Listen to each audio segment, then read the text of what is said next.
سلامتی ہے ان آنکھوں پہ جو ہدایت پہ نظریں جمائے بیٹھی ہیں، ان کانوں پہ جو ذکر خیر کے منتظر رہتے ہیں، اور ان قدموں پہ جو ہدایت کی راہ پہ گامزن ہیں۔ اب سب سے پہلا سوال یہ ہے میرا آپ سے کہ آپ کے مختلف افکار پر تنقیدات سامنے آتی رہتی ہیں، اور بطور طالب علم ہم ان کو پڑھتے ہیں، ان سے استفادہ بھی کرتے ہیں۔ ایک بات جو فیس بک کی دنیا میں ہی گردش کرتی رہی وہ یہ تھی کہ آپ کی جو پوری فکر ہے یہ دراصل اشرافیہ کی فکر ہے، یعنی ایک خاص طبقہ ہے جن کی یہ انٹلیکچول ڈیبیٹس ہیں، وہ اس سے مستفید ہوتے ہیں، ان کو یہ چیزیں اچھی لگتی ہیں۔ ایک عام مسلمان اس تک دین کا وہ پازیٹیو میسج پہنچانا، اس کی دینی ضروریات کا خیال رکھنا، اس سے براہ راست انٹریکٹ کرنا، اس کے لیے کچھ کرنا، یہ اس فکر کا جس کے آپ امین اور دائی ہیں نہ کوئی ہدف ہے، اور نہ عملی طور پر ہمیں نظر آتا ہے، نہ آپ کی فکر کا کوئی عملی پہلو مسجدوں میں نظر آتا ہے، نہ کوئی اس حلقہ فکر نے مسجدیں بنائیں جہاں پر وہ لوگوں کو دین کی دعوت دیں، تبلیغ کریں، ان کو نیکی کی طرف بلائیں۔ بس یہ فکری بحثیں ہیں جن کے اندر ہر وقت گفتگو ہوتی رہتی ہے۔ تو اس بات کی کیا حقیقت ہے؟ یعنی یہ آپ کا جو پورا پیراڈائم ہے، پوری فکری تحریک ہے، یہ کیا کوئی انٹلیکچول تحریک ہے، خاص طبقہ فکر کو متعارف کرتی ہے، یا عام مسلمانوں سے بھی کچھ کا لینا دینا ہے؟ یہ سوال اس لیے پیدا ہوتا ہے کہ ہم مسلمان اس کے عادی ہو گئے ہوئے ہیں کہ جب بھی کوئی نیا طرز فکر سامنے آئے تو وہ لازماً ایک الگ جماعت بنے، ایک فرقہ بنے، اس کی اپنی مسجدیں ہوں، وہ اپنے ائمہ و اکابر کی فہرست جاری کرے۔ یہ ہمارا عام رجحان بن چکا ہوا ہے۔ میرا یہ نقطہ نظر نہیں ہے۔ میرے نزدیک محمد الرسول اللہ کی امت یہی ہماری جماعت ہے۔ یہ امت اس وقت 1.5 ارب سے زیادہ کی تعداد میں ہے۔ اس میں ہر طرح کے لوگ موجود ہیں، نہ میں پیغمبر ہوں نہ ان میں سے کوئی پیغمبر ہے۔ ہم سب اس دین کے خدام ہیں۔ بہت سے لوگ ہیں کہ جن کو اللہ تعالیٰ نے یہ صلاحیت دے رکھی ہے کہ وہ دیہاتوں میں جا کے خدمت انجام دے رہے ہیں۔ بہت سے لوگ ہیں کہ جنہوں نے مسجدوں کا نظم سنبھالا ہوا ہے۔ بہت سے لوگ ہیں جنہوں نے دینی مدارس بنائے ہوئے ہیں۔ یہ سب میری جماعت ہے۔ یعنی جس وقت یہ کہا جاتا ہے تو مجھے حیرت ہوتی ہے کہ یہ سب کے سب لوگ تو میرے لوگ ہیں۔ ہر مسجد میری مسجد ہے، ہر عالم میرا عالم ہے، ہر امام میرا امام ہے۔ یہ پوری کی پوری امت جو کچھ بھی خدمات انجام دے رہی ہے وہ سب کی سب ہماری ہیں۔ اور چونکہ اس میں تنوع بھی ہوتا ہے، اختلافات بھی ہو جاتے ہیں، تو ان اختلافات کا بھی ظہور ہوتا رہتا ہے۔ ایک دیوبندی نقطہ نظر رکھنے والا بریلوی نقطہ نظر کے لوگوں سے کچھ اختلاف کر لے گا، صوفیانہ مزاج رکھنے والے علماء سے کچھ اختلاف کر لیں گے۔ تو اختلافات بھی اصل میں اپنے تنوع کے ساتھ معاشرے کا حسن ہے۔ سوسائٹی کی یہ خدمت بحیثیت مجموعی انجام پا رہی ہے۔ ہر آدمی سے یہ توقع کیوں کی جائے کہ وہ یہ سارے کام الگ سے کر کے دکھائے؟ میں نے اپنا جائزہ لیا اور یہ اندازہ کر لیا کہ میں کیا خدمت کر سکتا ہوں۔ مجھے کوئی پیغمبر بنا کے مبعوث نہیں کیا گیا کہ مجھے ساری دنیا کی ہدایت کے لیے اللہ تعالیٰ نے مامور کر دیا ہے۔ نہیں، مجھے کچھ صلاحیتیں دی ہیں۔ ایک طالب علم کی حیثیت سے میں نے ان کا اندازہ کیا اور یہ دیکھا کہ میں کیا خدمت کر سکتا ہوں۔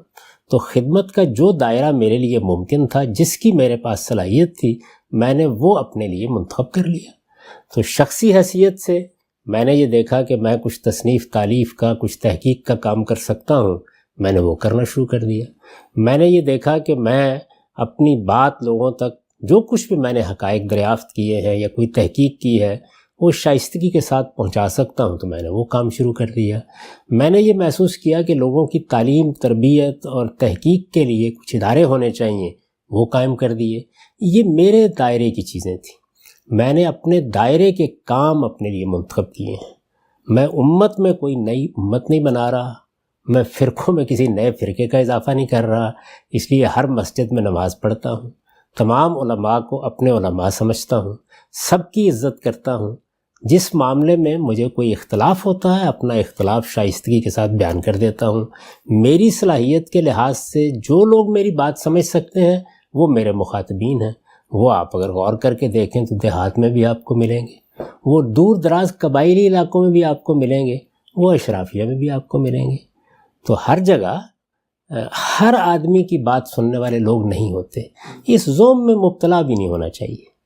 اللہ تعالیٰ نے محمد الرسول اللہ صلی اللہ علیہ وسلم کے بعد یہ تنوع باقی رکھا ہے.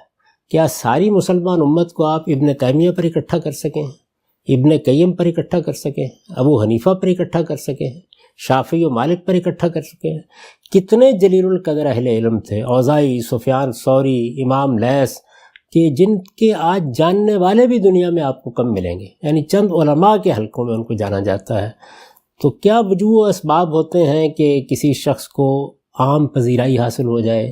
کیا وجوہ اسباب ہوتے ہیں کہ وہ ایک بڑی جماعت بن جائے؟ یہ سب تاریخی عوامل ہیں. اس وقت میں اس پر نہیں تبصرہ کرنا چاہتا. اس میں سیاسی عوامل, تاریخی عوامل, سماجی عوامل, بے شمار چیزیں مل کے کام کرتی ہیں. لیکن میرے نزدیک تو ہر شخص کے لیے یہی مشورہ ہے کہ وہ اس زوم سے نکل جائے کہ اللہ تعالیٰ نے اس کو پیغمبر بنایا ہے, پیغمبری ختم ہو گئی, نبوت کا خاتمہ ہو گیا. جس ہستی پر ہم سب کو اکٹھا ہونا ہے وہ محمد الرسول اللہ صلی اللہ علیہ وسلم کی ذات والا صفات ہے. ہم سب خدام ہیں.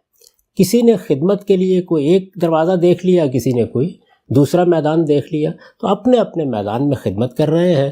اس میں صلاحیتوں کا تفاوت ہوتا ہے, ذوق رجحان کا تفاوت ہوتا ہے, وہ رہے گا اپنی جگہ. تو میں کیوں مسجدیں الگ بناؤں؟ ساری مسجدیں میری ہیں. میں کیوں یہ خیال کروں کہ دیہات تک بھی مجھے پہنچنا چاہیے؟ دیہات میں بے شمار لوگ ہیں جو یہ بات پہنچا رہے ہیں, یعنی دین کی بات. دیکھیے نا, ایک وہ علمی فکری اختلافات ہیں, تو ان کا جس کو ذوق ہوگا وہ میری بات سن لے گا. جن لوگوں کو اس کا ذوق نہیں ہے, ان کی خدمت کرنے والے, ان تک دین پہنچانے والے, ان کو پڑھانے والے بہت لوگ ہیں. اس وقت آپ دیکھیں ہمارے ملک پاکستان میں دسیوں کی تعداد میں مدارس ہیں, دیہاتوں تک میں ہیں, قبائلی علاقوں میں ہیں, وہاں پڑھایا جا رہا ہے, تعلیم دی جا رہی ہے. تو آپ اگر یہ فیصلہ کر لیں کہ آپ کو نئی دنیا ہی بنانی ہے اور ہر آدمی یہی کام کرے, تو پھر وہ فرقہ بندی ہے جو پیدا ہوتی ہے. ہم سب ایک دوسرے کو مانیں, ایک دوسرے کا احترام کریں, اور ایک دوسرے کے کام کو اپنا کام سمجھیں, اور جہاں جہاں کوئی اختلاف ہو وہاں شائستگی کے ساتھ اپنا اختلاف بیان کر دیں. میرے نزدیک صحیح منہاج یہ ہے, اور میں اسی پر زندگی بسر کرتا ہوں. اگر ہم سب یہ بھی کہا جاتا ہے کہ جو اشرافیہ ہے یہ اصل میں سوسائٹی کا ایک بالکل ہی قلیل طبقہ ہوتا ہے, اور جس کے اندر آپ پینیٹریٹ کرتے ہیں تو گویا دنیا کو یہ باور کرا رہے ہوتے ہیں کہ آپ کی فکر پھیل گئی ہے. تو اکثر یہ تنقید بھی سامنے آتی ہے کہ بھائی یہ جو غامدی صاحب کے افکار ہیں یہ تو ہمیں میڈیا پہ بڑے پھیلے ہوئے نظر آتے ہیں, اور ایک خاص سطح کے لوگ ہیں جن کا میڈیا پر یا دنیا کے ساتھ انٹریکشن زیادہ ہوتا ہے, وہ کچھ حوالہ بھی دے دیتے ہیں اس کا. لیکن گراس روٹ لیول پہ جائیں تو لاکھوں کی تعداد میں مسلمان ہیں, وہ تو علماء ہی کی فکر پہ کھڑے ہوئے ہیں. سوال میرا آپ سے یہ ہے کہ جو اعتراض کیا جاتا ہے کہ یہ لوگ اصل میں اوپر سے کچھ لوگوں کو تبدیل کر کے اشرافیہ کے ذہن بدل کے دنیا کو یہ تاثر دینا چاہتے ہیں جیسے ان کی فکر ہر جگہ پھیل گئی. کبھی میں نے اس طرح کی کوئی بات کی؟ مجھے تو پتہ ہی نہیں کہاں پھیل گئی اور کہاں نہیں. کبھی آپ کو خلوت میں بھی دیکھا ہے کہ میں اس طرح کی کوئی بات کر رہا ہوں؟ میری دلچسپی یہ ہوتی ہے کہ میں ایک مسلمان ہوں, میں اپنے دین کو سمجھوں گا, اور میں آپ کو یقین کے ساتھ یہ بتا رہا ہوں کہ اگر یہ میری سمجھ میں نہ آتا تو میں اس کو چھوڑ دیتا. میں اس کو سمجھوں گا, اس کے اندر اتر کر اس کو سمجھوں گا. جب وہ میری سمجھ میں آ گیا اور میں نے شعوری سطح پر اس کو قبول کر لیا, تو اپنی صلاحیتوں کا جائزہ لیا کہ میں اس کی کیا خدمت کر سکتا ہوں. وہ خدمت میں نے شروع کر دی. اس خدمت کو کوئی ایک آدمی بھی قبول نہ کرے, کوئی ایک شخص بھی سننے کے لیے تیار نہ ہو, اس سے مجھے کیا دلچسپی ہے؟ یعنی کیا میں اپنی کوئی جمعیت بنانے کے لیے یہ کام کر رہا ہوں؟ کیا میں اپنا کوئی جتھا ترتیب دینے کے لیے یہ کام کر رہا ہوں؟ مجھے لوگوں پر کوئی برتری قائم کرنی ہے؟ یہ تو میری دلچسپی کی چیزیں ہی نہیں. اسی وجہ سے آپ نے دیکھا ہوگا کہ اتنی تنقیدیں مجھ پر ہوتی ہیں, میں نہیں اس کا جواب دیتا کبھی بھی. صرف یہ کرتا ہوں کہ اپنی بات کی مزید وضاحت کر دیتا ہوں. ابھی بھی آپ نے جو سیریز شروع کر رکھی ہوئی ہے اعتراضات کی, ان میں بھی میرے پیش نظر یہ کبھی نہیں ہوتا کہ مجھے دوسروں کی غلطی واضح کرنی ہے. نہیں, اپنی بات کی صحت کے دلائل دینے ہیں, اور یہ اطمینان پیدا کرنا ہے کہ میری بات کے پیچھے قرآن کہاں کھڑا ہے, رسالت مآب صلی اللہ علیہ وسلم کے ارشادات کہاں کھڑے ہیں, میں یہ بات کیوں کہتا ہوں, اس کی وضاحت کرنی ہے. کبھی آپ نے نہیں دیکھا ہوگا کہ میں نے دوسروں کو طعن و تشنیع کا موضوع بنایا ہو, ان کی غلطیاں نمایاں کرنے کی کوشش کی ہو. ایک زمانے میں کچھ تنقیدیں ضرور کیں, لیکن پھر اس کے بعد ان سے بھی ہمیشہ کے لیے توبہ کر لی. ظاہر ہے کہ انسان سیکھتا ہے, اور یہ طے کر لیا کہ نہیں, دین کی بات جو کچھ ہماری سمجھ میں آئے گی ہم مثبت طور پر پیش کریں گے، اس کا استدلال بیان کریں گے، لوگوں کے سامنے اس کو رکھ دیں گے. یہ فیصلہ لوگوں کو کرنا ہے وہ کس کو قبول کرتے ہیں. تو اگر لوگوں کو میری بات میں کوئی وزن نظر آئے گا تو وہ قبول کر لیں گے، اور اگر نظر نہیں آئے گا تو رد کر دیں گے. یہ قبولیت ہونا نہ ہونا یہ معیار اور پیمانے بن کب سے گئے؟ یعنی ہم نے تو پیغمبروں کی تاریخ میں دیکھا کہ سیدنا نوح علیہ السلام کی 950 سال کی جدوجہد کا حاصل کیا تھا؟ وہ چند لوگ جو کشتی میں سوار ہو سکے، بیٹا بھی سننے کے لیے تیار نہیں ہوا. صالح نکلے اپنی بستی سے، 2 لوگ بھی ساتھ نہیں تھے. لوط کا حال یہ تھا کہ بیوی بھی ساتھ نہیں تھی. تو اس لیے یہ معیار کب سے بن گئے؟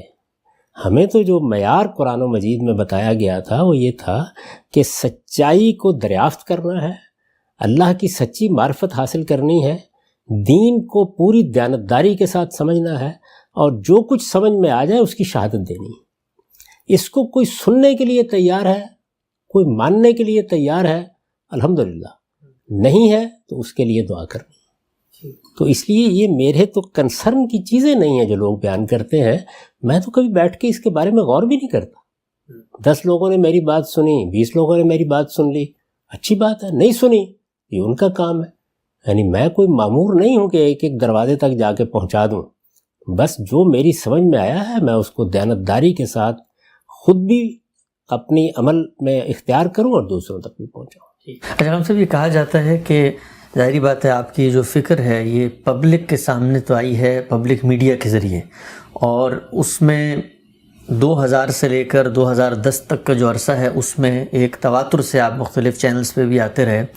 لوگ یہ سوال کرتے ہیں کہ وہ دور تھا کہ جس میں مثال کے طور پہ پاکستان میں انلائٹنڈ ماڈریشن، پاکستان کے اندر روشن خیالی کی جو ایک پوری تحریک ہے ریاست کی سطح پہ وہ پروان چڑھ رہی تھی، جنرل مشرف کا دور تھا. تو اسی دور کے اندر یہ پوری آپ کی جو بات، آپ کی جو فکر ہے وہ لوگوں تک بھی پہنچی. تو سوال لوگ جو اٹھاتے ہیں وہ یہ کہ یہ کیا وجہ ہے کہ جو کام ریاست کہہ رہی تھی وہی آواز میں غامدی صاحب نے بھی آواز ملائی، وہ چینل جو عام طور پہ ہمارے ریاستی کے کنٹرول میں ہوتے ہیں ان سب پہ پروگرامز بھی شروع ہو گئے. تو اعتراض یہ کیا جاتا ہے کہ بات تو چلیں آپ کہتے ہیں فرق نہیں پڑتا، لیکن اسی دور میں سب کچھ ہوا کہ جب ریاست کی ایما یہی تھی کہ یہ کچھ سامنے آئے لوگوں کے ساتھ، امریکہ کے ساتھ تعلق، تو اسی دور میں یہ بحثیں بھی ہو رہی ہیں، حضور آرڈیننس کی بھی ہو رہی ہیں، اور یہ روشن خیالی اور تعلیم اور مدارس کے اوپر تنقید. تو کیا یہ ممکن نہیں ہے کہ آپ کے جو بھی افکار ہوں پیور ہوں، لیکن کہیں باہر سے ان کو قبولیت مل رہی ہے تو آپ نے بھی اس کو ایک اچھا موقع سمجھا ہو، بھئی اگر اچھی بات ہے پھیلائی جا سکتی ہے تو کیوں نہ پھیلائیں؟ 7 جولائی 1971 کو میں نے پہلا درس قرآن دیا تھا.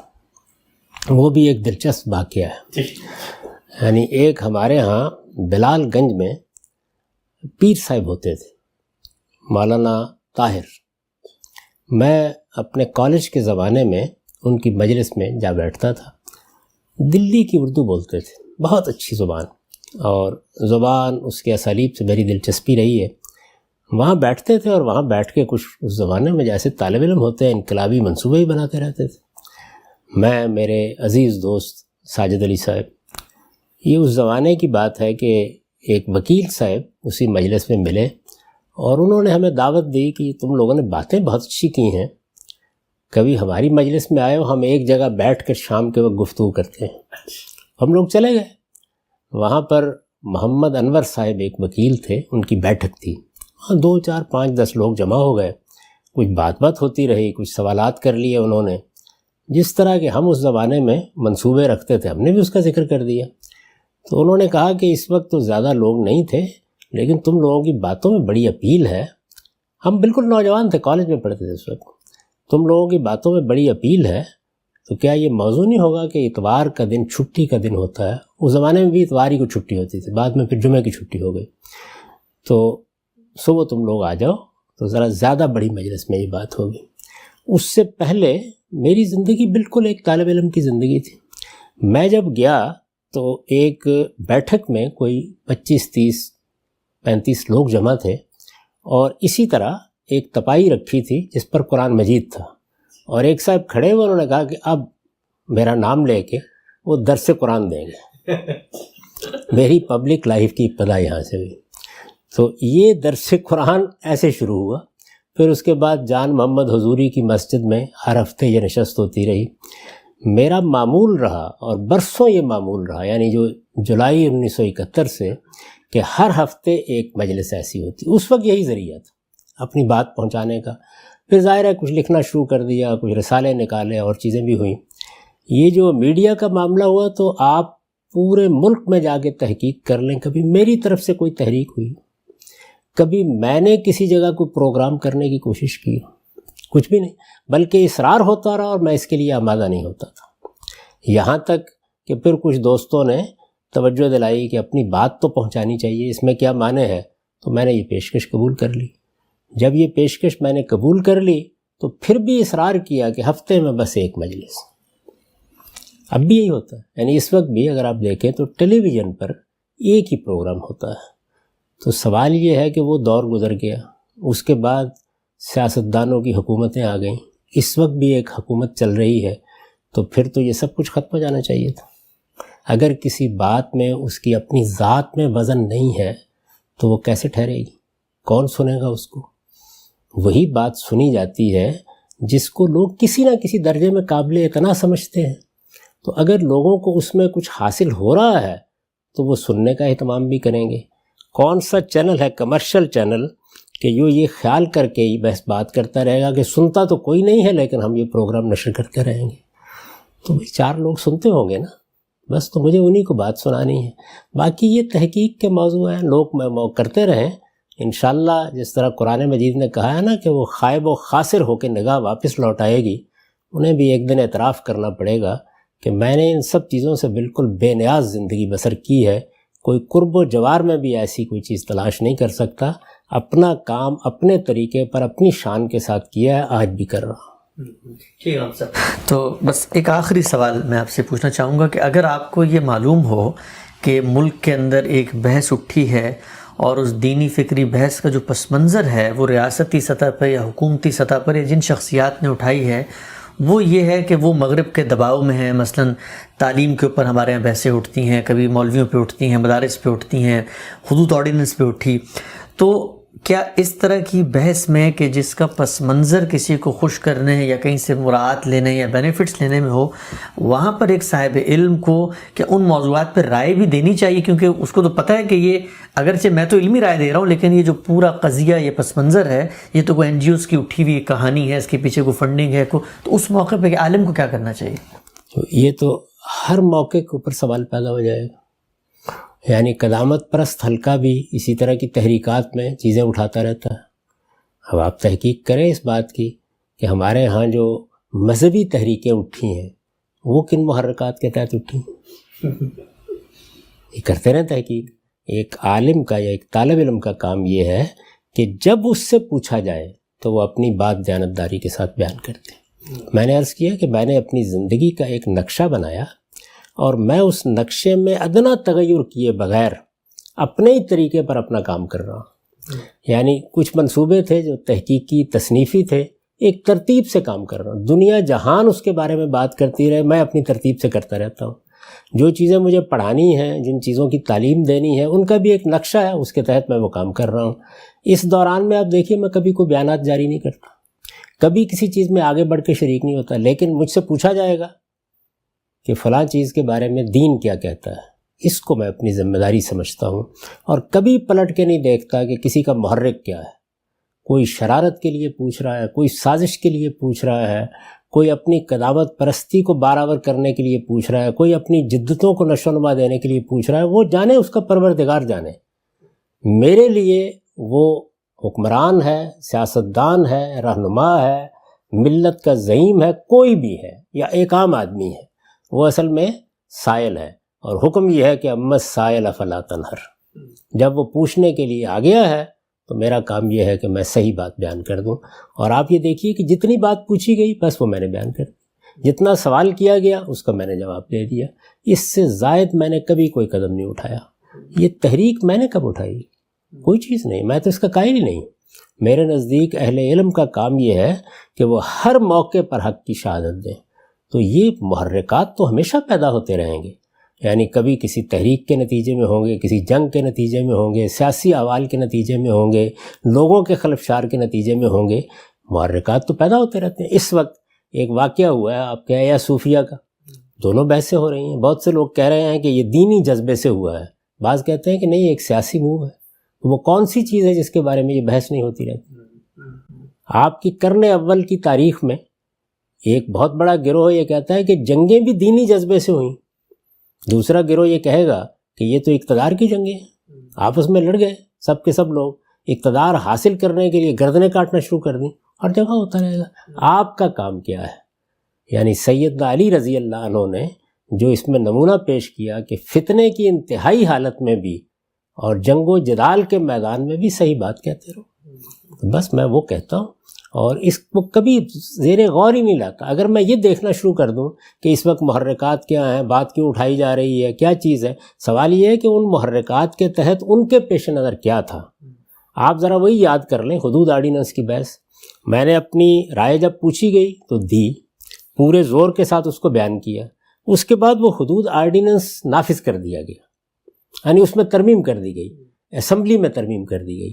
اس ترمیم کے بعد اگلے ہی دن اس کے اوپر ایسی تنقید کر دی، ایسی تنقید کر دی، اور یہ کہہ دیا کہ اس کا کوئی سوال نہیں ہے کہ اگر کوئی چیز پہلے غلط تھی تو میں نے بتایا کہ وہ کیسے غلط تھی، اب اگر یہ غلط ہے تو بتاؤں گا کیا غلط ہے۔ وہ مجلس جس میں خود پرویز مشرف صاحب نے جو اس وقت صدر تھے مجھ سے پوچھا، اس میں مشاہد حسین صاحب موجود تھے، اس میں چودھری شجاعت صاحب موجود تھے، کہ اب تو ہم ترمیم کرنے جا رہے ہیں تو آپ تائید کریں گے؟ میں نے کہا دیکھوں گا، اگر اس ترمیم کے مطابق بات صحیح ہوئی تو تائید کروں گا، ورنہ اسی طرح تنقید کروں گا جیسے پہلے لوگوں پر کر رہا تھا۔ تو اگلے دن آپ دیکھیے کہ میں نے آج ٹیلی ویژن پر اپنے پروگرام میں شدید تنقید کی، اتنی شدید تنقید کی کہ اس کے نتیجے میں چودھری شجاعت صاحب اور مشاہد حسین صاحب اسی دن میرے گھر آئے کہ ہم سمجھنا چاہتے ہیں کہ کل تو تم اس پہ تنقید کر رہے تھے، آج ہم پہ تنقید کر رہے ہیں۔ تو میں نے کہا اس وقت بھی اپنی دینی ذمہ داری ادا کر رہا تھا، اب بھی اپنی دینی ذمہ داری ادا کر رہا ہوں۔ ٹھیک ہے ہم سب اچھا، ایک اچھی چونکہ ایک بحث کا رخ اٹھا ہے تو ایک چیز میں مزید وضاحت چاہوں گا۔ بطور انسان ہم سب یہ چاہتے ہیں کہ جو نظریات، تصورات ہم نے ڈسکور کیے ہیں وہ لوگوں تک بھی پہنچیں اور لوگ ان کو اپریشیٹ کریں، اور اگر کسی بڑی سطح پر ان کے ذریعے سے کوئی تبدیلی آتی ہے تو یہ بھی ایک فطری خواہش ہوتی ہے ہر انسان کی کہ وہ اس کی بات آگے پھیلے، نسلوں میں پھیلے، یہاں تک کہ حکومتی ایوان اقتدار تک بھی پہنچے، کیونکہ وہی معاملات کر رہے ہوتے ہیں۔ تو کیا کبھی ایسا نہیں ہوا کہ جو آپ نے بات کی ہے، ظاہری بات ہے کسی کے فیور میں جاتی ہے، کسی کے خلاف ہوتی ہے، تو ہمارے ہاں جو پاکستان کے اندر ریاستی ادارے ہیں، مختلف حکمران آئے، ان کے نظریات آپ سے ہم آہنگ، تو کبھی ایسا بھی ہوتا ہوگا کہ جی وہ رابطہ کرتے ہوں گے، وہ کہتے ہوں گے کہ جی آپ نے بڑی اچھی بات کی ہے، تو ہم یہ چاہتے ہیں کہ اس کو سامنے رکھ کر ہم کوئی تعلیمی نظام بنا دیں مثلاً، یا آپ کی یہ رائے بڑی اچھی ہے، ہم اس پر کوئی آرڈیننس جاری کرتے ہیں اور اس کے تحت ہم یہ کام کرتے ہیں، تو یہ چیز تو بڑی خوشی اور مسرت کا باعث بنتی ہوگی اس موقع پہ، چلو بھائی حکمران بھی ایک بات کر رہے ہیں تو کیوں نہ میری ایک اچھی بات ہے ان کے ذریعے سے نافذ کروا دیجیے۔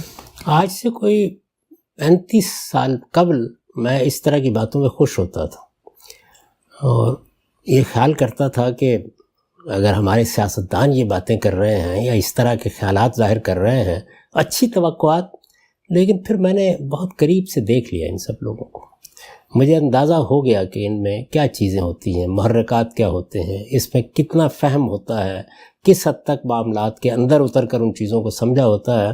مجھ پر واضح ہو گیا کہ ان تلوں میں کوئی تیل نہیں، تو اس لیے اب میرے لیے یہ بے معنی چیزیں ہوتی ہیں۔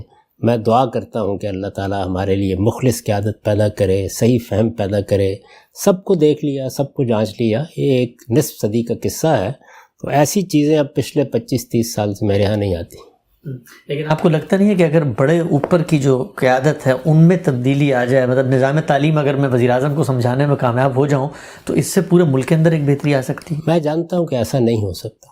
مجھے معلوم ہے کہ ہمارے ملک میں کس طرح کے ادارے بن چکے ہیں، کس طرح کی جمعیتیں قائم ہو چکی ہیں، ہمارے ہم مذہبی عناصر کس طرح ایک سیاسی قوت اور عصبیت میں ڈھل چکے ہیں۔